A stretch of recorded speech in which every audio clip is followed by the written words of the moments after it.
നാട്ടുവിശേഷങ്ങളിലേക്ക് എല്ലാ മാന്യ പ്രേക്ഷകർക്കും സ്വാഗതം. 50 നോമ്പിൻ്റെ ആരംഭം കുറിച്ചുകൊണ്ട് ക്രിസ്തീയ ദേവാലയങ്ങളിൽ വിഭൂതി തിരുനാൾ അല്ലെങ്കിൽ കരിക്കുറി തിരുനാൾ ആഘോഷിച്ചു. പാലക്കാട് സെൻറ് റാഫേൽസ് കത്തീഡ്രൽ ദേവാലയത്തിൽ തിങ്കളാഴ്ച രാവിലെ 6:30 നടന്ന പ്രത്യേക തിരുകർമ്മങ്ങൾക്ക് പാലക്കാട് രൂപതാ മെത്രാൻ മാർ പീറ്റർ കൊച്ചുപുരയ്ക്കൽ മുഖ്യ കാർമ്മികത്വം വഹിച്ചു.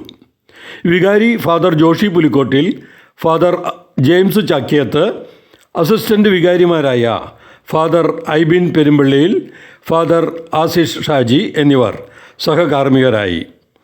മാനസാന്തരപ്പെടുവിൻ, ദൈവരാജ്യം സമീപിച്ചിരിക്കുന്നു, അനുദപിച്ച് സുവിശേഷത്തിൽ വിശ്വസിക്കുവിൻ എന്ന ഈശോയുടെ ആഹ്വാനം നമ്മുടെ വിശ്വാസ ജീവിതത്തിൻ്റെ താളമാക്കി നിനുവെ നിവാസികളെ പോലെ മനസ്താപത്തിൻ്റെ ചാരം പൂശി ഉറച്ച തീരുമാനങ്ങളുടെ ചാക്കുമുടുത്ത് മനുഷ്യ നീ മണ്ണാകുന്നു, മണ്ണിലേക്ക് തന്നെ മടങ്ങുമെന്ന് ഓർത്തുകൊള്ളുക എന്ന വചനം നെറ്റിയിൽ കുറിച്ച് നിന്നിലേക്ക് നിൻ്റെ കാരുണ്യങ്ങളിലേക്ക് മടങ്ങി വരുവാൻ ഈ വിഭൂതി ദിനം നമ്മെ ശക്തനാകട്ടെ എന്ന് മാർ പീറ്റർ കൊച്ചുപുരയ്ക്കൽ സന്ദേശത്തിൽ പറഞ്ഞു.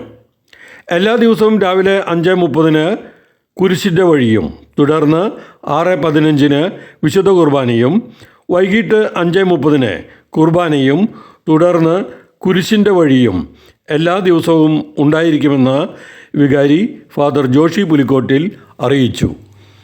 ഇനി ക്രിസ്തീയ ദേവാലയങ്ങളിലും ക്രിസ്തീയ കുടുംബങ്ങളിലും ശ്ലീവാപാതയുടെ പ്രാർത്ഥനകൾ മുഴങ്ങും. നാട്ടിലെ വാർത്താ സ്പന്ദനങ്ങൾ ഞങ്ങൾ ജനങ്ങളിലേക്കും അധികാരികളിലേക്കും എത്തിക്കുന്നു.